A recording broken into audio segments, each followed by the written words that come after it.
Morning students, कैसे हो आप सब। आई होप आप सभी अच्छे होंगे।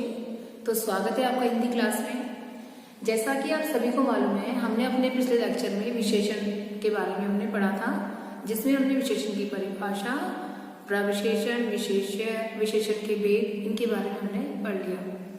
आज हम पढ़ेंगे विशेषण की तुलना। जो विशेषण की तुलना किस प्रकार की जाती है, मतलब दो व्यक्ति या दो वस्तुएं, दो या दो से अधिक व्यक्ति भी हो सकते हैं, वस्तुएं भी हो सकती है, उनके बीच में तुलना की जाती है। तो तुलना की दृष्टि से जो विशेषण है, इसकी तीन अवस्थाएं हैं। मतलब तुलना की दृष्टि से जब दो व्यक्ति हो या दो वस्तु या दो से अधिक हो, उनके बीच में तुलना की जाती है। तो उनकी दृष्टि से, तुलना की दृष्टि से जो विशेषण है, उसकी तीन अवस्थाएं हैं। वो कौन कौन सी अवस्थाएं हैं, उनके बारे में हम देखते हैं। तो आज का हमारा विषय है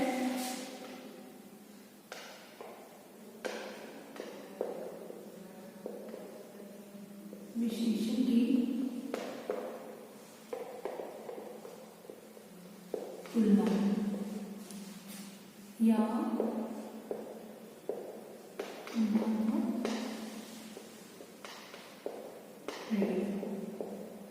ठीक है। तो विशेषण की तुलना है,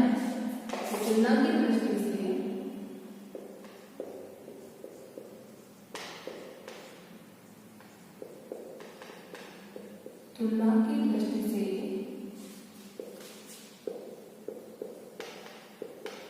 विशेषण की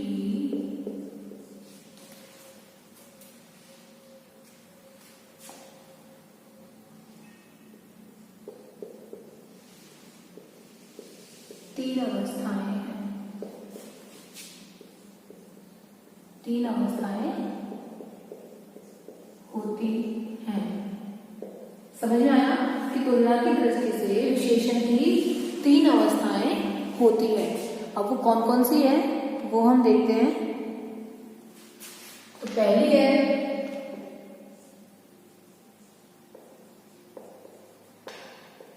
मूलावस्था। ठीक है, पहली है मूलावस्था। दूसरी है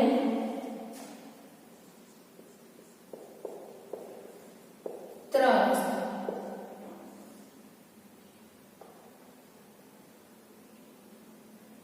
तीसरी है उत्तमावस्था। समझ में आया कि जब विशेषण की तुलना हम करते हैं तो उसमें क्या होता है, दो व्यक्तियों या दो वस्तुओं के बीच तुलना की जाती है। तो इसमें क्या होता है कि तुलना की दृष्टि से विशेषण के तीन अवस्थाएं होती है। पहली है मूलावस्था, दूसरी है उत्तरावस्था और तीसरी है उत्तमावस्था। अब इनके बारे में हम डिटेल से पढ़ते हैं। पहली जो हमारी है मूलावस्था, ये क्या होती है।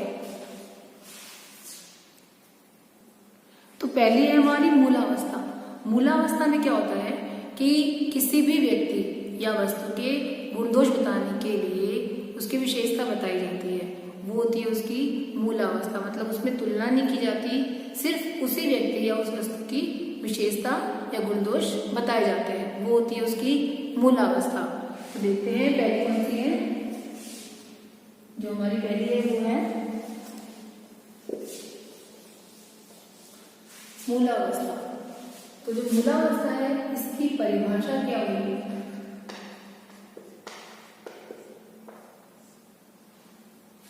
इसकी परिभाषा है, इसमें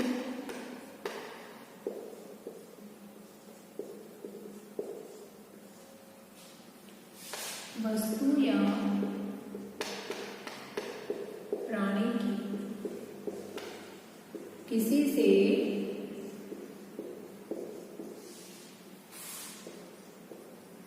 तुलना नहीं की जाती।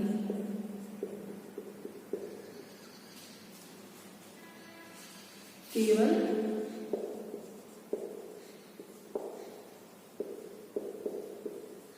विशेषता बताई जाती है, केवल विशेषता बताई जाती है। समझ में आया कि इसमें वस्तु या प्राणी की किसी से तुलना नहीं की जाती। जो मूलावस्था है, इसमें प्राणी की किसी दूसरे वस्तु या प्राणी से तुलना नहीं की जाती, केवल विशेषता बताई जाती है, वो होती है उसकी मूलावस्था। अब इसके उदाहरण हम देखें कौन कौन से हैं। तो इसका पहला जो उदाहरण है वो है,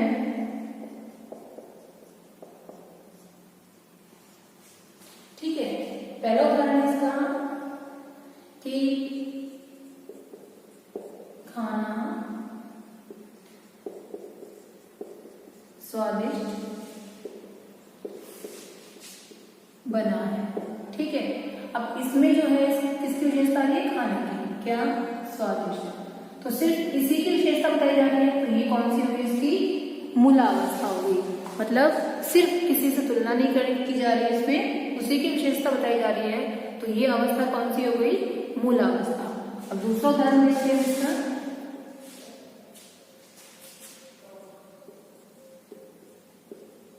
सुंदर बगीचा है। अब बगीचे की विशेषता आ रही है इसमें सुंदर, तो ये क्या होगी, इसकी मूलावस्था। अब देखते हैं उदाहरण इसका और,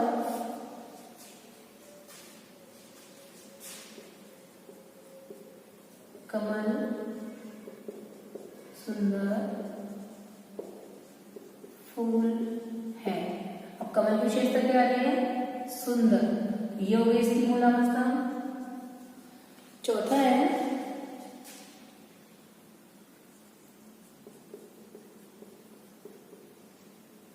आसमान में लाल पतंग उड़ रही है। अब पतंग की विशेषता आ रही है कौन सी, लाल, ये होगी इसकी मूलावस्था। पांचवा देखते हैं हम,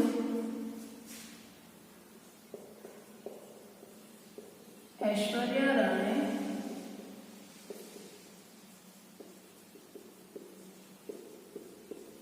खूबसूरत है।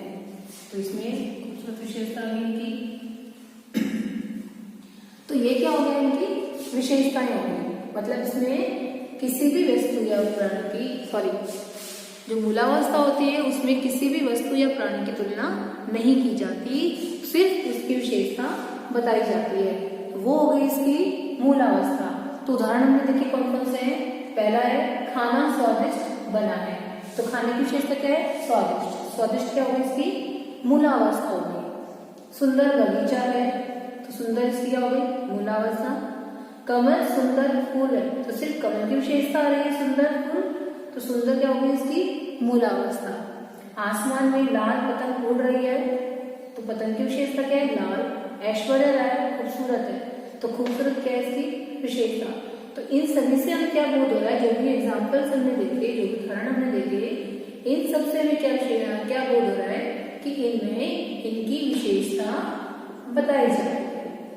ठीक है, तो ये होगी इसकी मूलावस्था।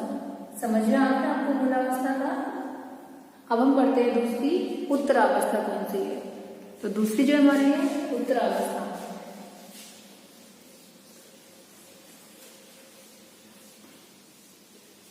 अब मूलावस्था में हमने पढ़ लिया कि इसमें किसी की तुलना नहीं की जाती। अब उत्तरावस्था में क्या होता है, दो व्यक्ति या दो वस्तुओं के बीच, मतलब दो व्यक्ति या दो वस्तुओं के बीच आपस में तुलना की जाती है, तो वो होता है उसकी उत्तरावस्था। तो उत्तरावस्था हम देखें, दूसरी है हमारी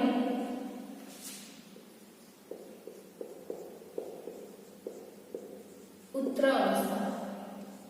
ठीक है, तो उत्तरावस्था क्या होती है, इसमें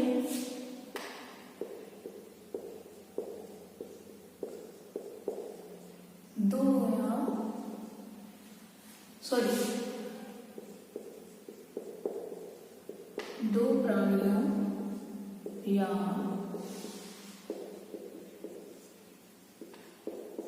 वस्तुओं के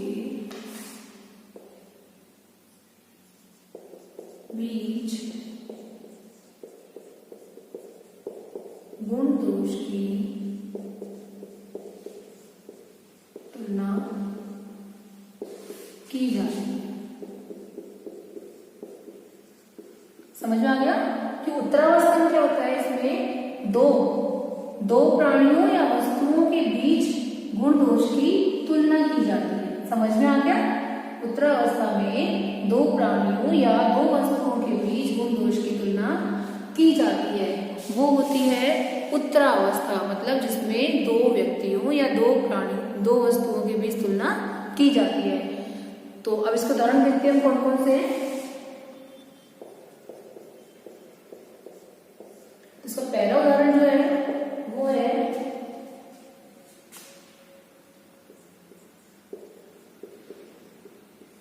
गुलाब को गेंदे से अधिक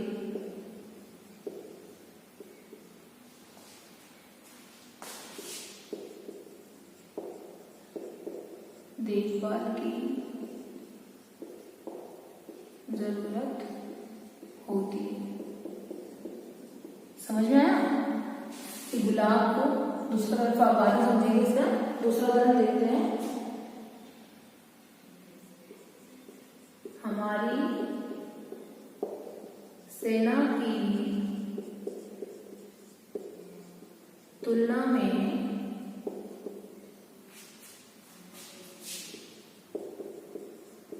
शत्रुओं की सेना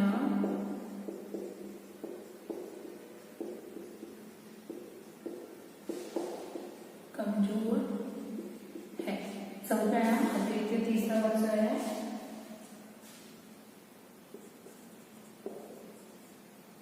विभु की अपेक्षा आशिम समझदार। विभु की अपेक्षा आशिम समझदार। चौथा देखिए,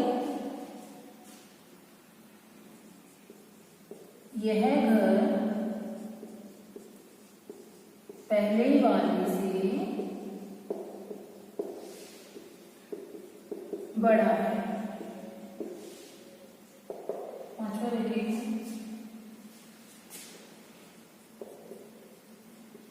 अभिजीत तो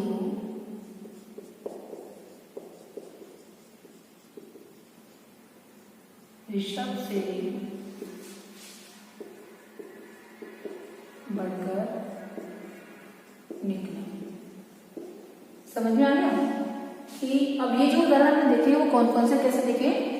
गुलाब को गेंदे से अधिक देखभाल की जरूरत है, मतलब गुलाब और गेंदे दोनों में तुलना की जा रही है कि गुलाब को अधिक जरूरत है, अधिक देखभाल की जरूरत है, किससे?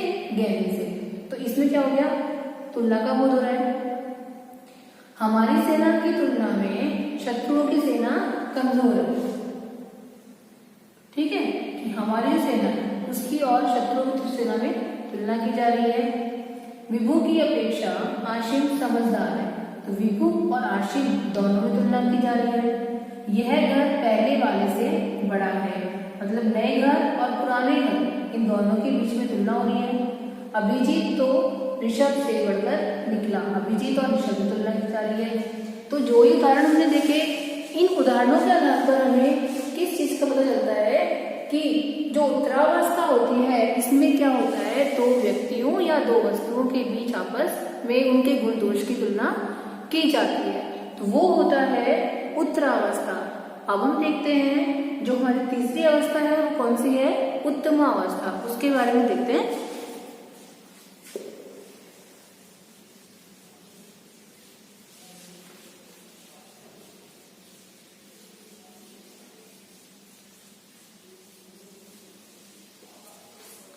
तो हमारी तीसरी अवस्था है उत्तमावस्था। समझ में आया? तो जो उत्तमावस्था है इसमें क्या होता है,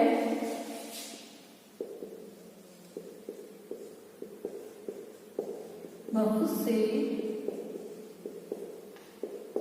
प्राणियों या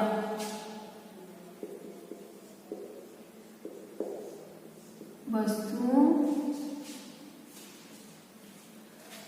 बहुत से प्राणियों या वस्तुओं के बीच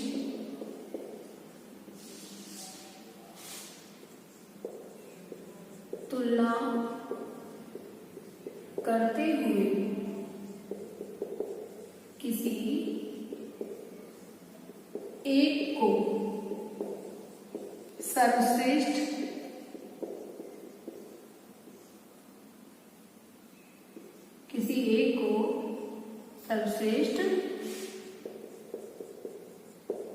बताया जाता है।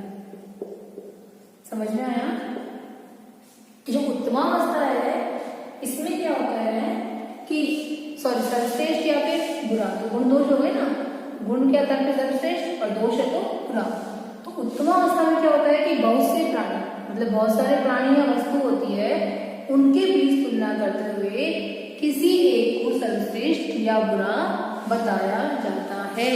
मतलब तुलना तो होती है लेकिन उसमें किसी एक, मतलब दो में से या बहुत सारे हैं, उनमें से किसी एक को सर्वश्रेष्ठ मतलब सबसे ऊंचा या फिर सबसे बुरा बताया जाता है, सबसे उत्तम। तो ये होती है उत्तम अवस्था। अब इसके उदाहरण हम देखते हैं कौन कौन से हैं। तो पहला जो उदाहरण इसका वो है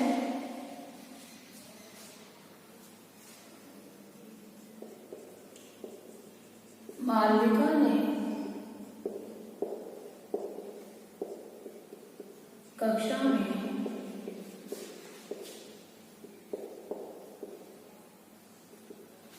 सर्वश्रेष्ठ अंक प्राप्त की। समझ में आया? दूसरा है बस में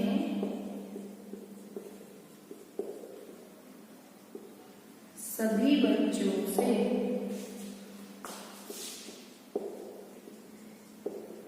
पुष्पा अधिक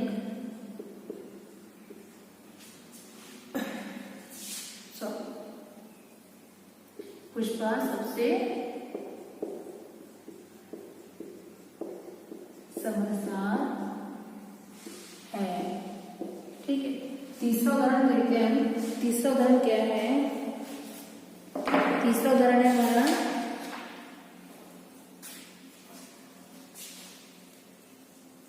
हमारी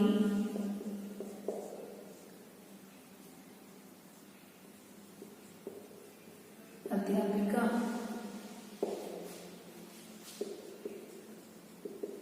सबसे अच्छी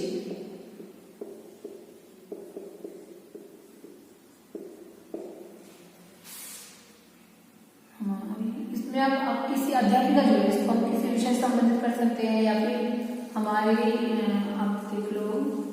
चलो ठीक है। चौथा है कि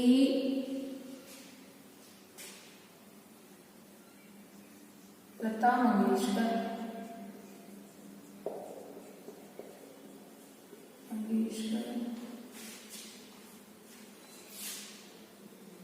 सबसे अच्छी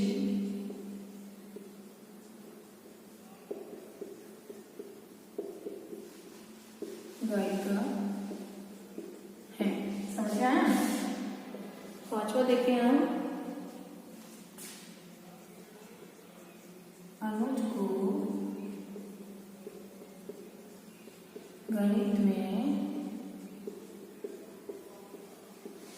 सबसे कम अंक प्राप्त हुए। अब ये जो उदाहरण देखते हैं हम। मालविका ने कक्षा में सर्वश्रेष्ठ अंक प्राप्त किए, मतलब मालविका और उसकी क्लास में जितने भी बच्चे हैं उन सब तुलना की जा रही है किसकी? सब बच्चों में मालविका के अंकों की, कि उसने सर्वश्रेष्ठ अंक प्राप्त किए। तो ये क्या हो गया? उत्तमावस्था हो गई। बस में सभी बच्चों से, बस के जो सभी बच्चे हैं उनमें किस तुलना की जा रही है? पुष्पा को सबसे समझदार बताया जा रहा है, मतलब सब बच्चों की तुलना की जा रही है और उन सभी में पुष्पा जो है वो सबसे समझदार है, मतलब पुष्पा को सबसे समझदार बताया है। हमारी अध्यापिका सबसे अच्छी है, मतलब जितनी अध्यापिकाएं हमारी उन सभी में, मतलब किसी भी अध्यापक इसको भी ऐसा लिखे कि हमारी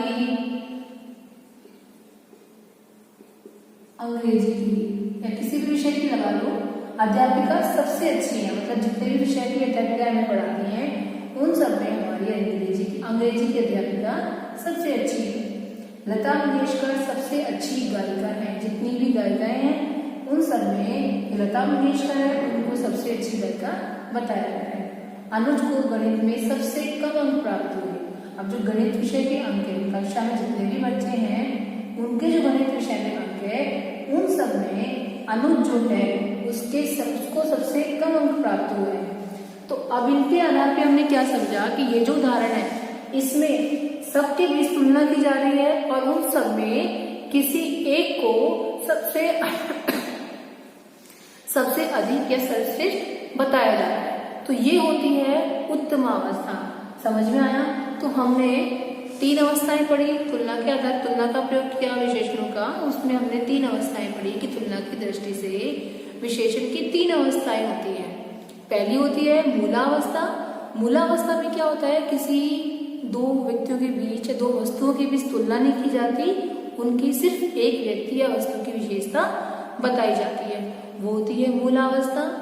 दूसरा हमने पढ़ा कि उत्तरावस्था क्या होती है। तो उत्तरावस्था वो अवस्था होती है जिसमें कि 2 व्यक्तियों या 2 वस्तुओं के बीच तुलना की जाती है उनके गुण दोषों को लेकर। तीसरी हमने पढ़ी उत्तमावस्था। उत्तमावस्था में हमने क्या पढ़ा कि उत्तमावस्था में बहुत सारे व्यक्तियों या वस्तुओं के बीच तुलना की जाती है और उसमें किसी एक को सर्वश्रेष्ठ बताया जाता है। समझ में आ गया? उसमें किसी एक को सर्वश्रेष्ठ बताया जाता है, वो होती है उत्तमावस्था। तो अब हम इसके उदाहरण हमने समझे, उदाहरण के आधार पर हमने तीनों अवस्थाओं को समझा। अब हम कुछ शब्द लेते हैं कि विशेषण की रचना किस प्रकार से की जाती है, वो देखते हैं हम।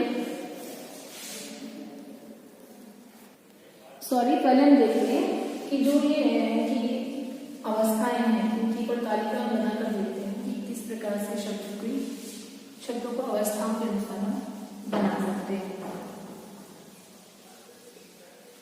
ठीक है, तो अब इसकी जो है ये है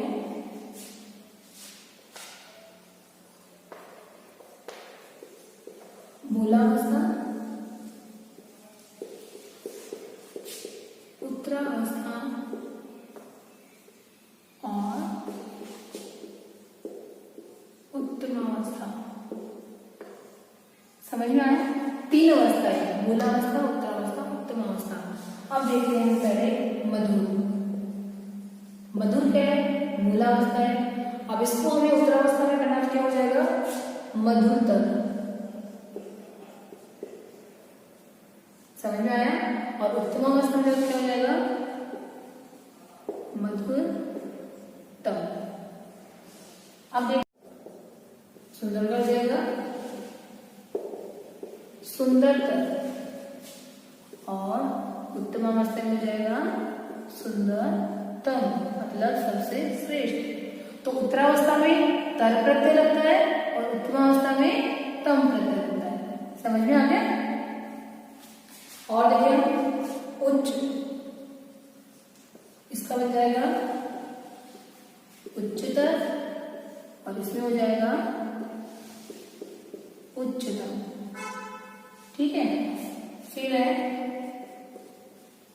श्रेष्ठ, श्रेष्ठतर और इसमें हो जाएगा श्रेष्ठतम। समझ में आया? इसके बाद है निकट।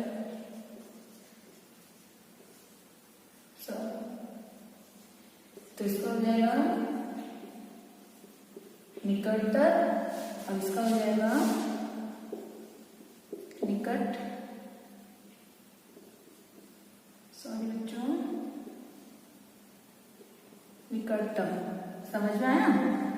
इसके बाद है महान। महानतर और महानतम। और देखिए कुछ एग्जाम्पल इसके यहाँ यही बहुत है, इसका अर्थ देखते हैं। अब जो हमने 3 अवस्थाएं लिखी, मूलावस्था, उत्तरावस्था और उत्तमावस्था। तो मूलावस्था में मधुर है, इसका उत्तरावस्था में क्या हो जाएगा? मधुरतर। और उत्तमावस्था में क्या बन जाएगा? मधुरतम। ठीक है। सुंदर, सुंदर मूलावस्था है, इसका उत्तरावस्था हो जाएगी सुंदरतर और उत्तमावस्था हो जाएगी सुंदरतर। ऐसे ही उच्च है, उच्च मूलावस्था है, इसकी उत्तरावस्था है उच्चतर और उत्तमावस्था है उच्चतम।